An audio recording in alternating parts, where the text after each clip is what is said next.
नमस्कार दोस्तों, मैं हूं आपकी पोस्ट ऑफिस वाली दीदी। स्वागत है आपका एक नई वीडियो में। आज हम बात करेंगे क्लॉज 17 की, जो है पोस्टिंग ऑफ कॉइन्स यानी सिक्कों की पोस्टिंग।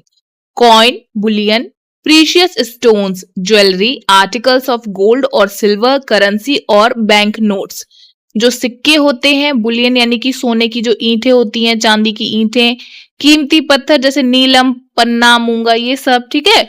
ज्वेलरी, आप सबको पता है क्या होता है, आभूषण, ठीक है। सोने या चांदी की वस्तुएं, मुद्रा, ठीक है। करेंसी की बात हो रही है, या बैंक के नोट।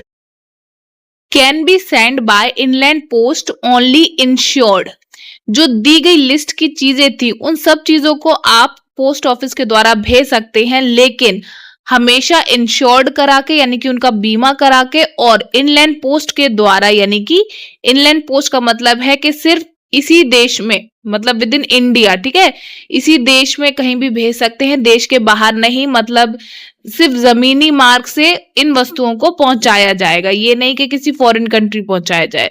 सिर्फ विद इन इंडिया भेज सकते हैं, लेकिन उसमें भी कंडीशन ये है कि इंश्योर्ड कराना पड़ेगा, ठीक है। If not and send as an unregistered letter or unregistered parcel, the sender not only run the risk of losing their property but also exposed to temptation every person through whose hand the article passed. अगर आप किसी ऐसी वस्तु को जो महंगी है, जैसे कीमती सिक्के, पत्थर, गोल्ड सिल्वर की कोई चीज है, ज्वेलरी है, प्लेटिनियम की कुछ चीज है ना, ऐसी कोई महंगी चीज है, आप उस वस्तु को अनरजिस्टर्ड भेज रहे हो, ठीक है, तो उसे हम ट्रैक नहीं कर पाएंगे, यानी कि कोई सुरक्षा नहीं होगी, उसे कोई सुरक्षा नहीं मिलेगी। अगर वो खो जाता है तो आपको उसका कोई मुआवजा नहीं मिलेगा, कोई कंपनसेशन नहीं मिलेगा। और कई लोगों के हाथों से एक आर्टिकल गुजरता है, इससे क्या होगा, किसी के भी मन में लालच आ सकता है कि ये कीमती चीज है, लेकिन इंश्योर्ड करा के तो भेजी नहीं, बीमा करा के, ना ही रजिस्टर्ड करके भेजी है ना, तो चोरी का खतरा बढ़ जाता है। नेक्स्ट बात करते हैं कुछ इंपॉर्टेंट पॉइंट्स की। एक्सप्रेशन आर्टिकल्स ऑफ गोल्ड और सिल्वर, सोने या चांदी की वस्तुओं से आशय है।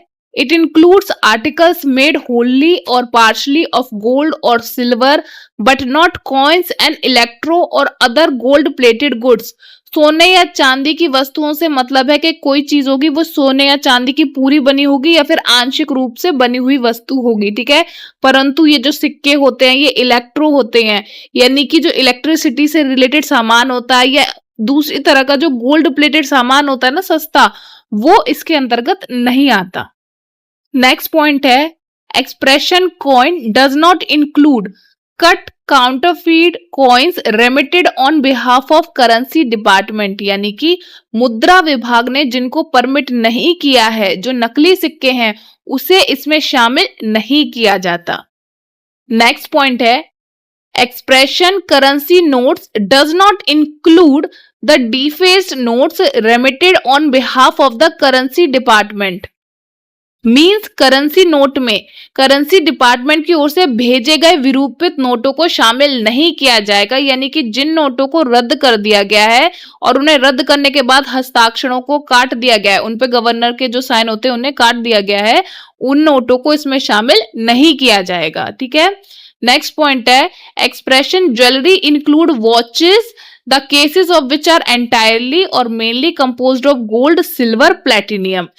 अगर बात ज्वेलरी की करूं तो जो जवाहरात शब्द है, इसका अर्थ है वह घड़ियां जिनके खोल पूरी तरह से या मुख्य रूप से सोने, चांदी या प्लेटिनियम के बने होते हैं, उन्हीं को हम ज्वेलरी में काउंट करेंगे। इस वीडियो में इतना ही। अंत तक देखने के लिए शुक्रिया।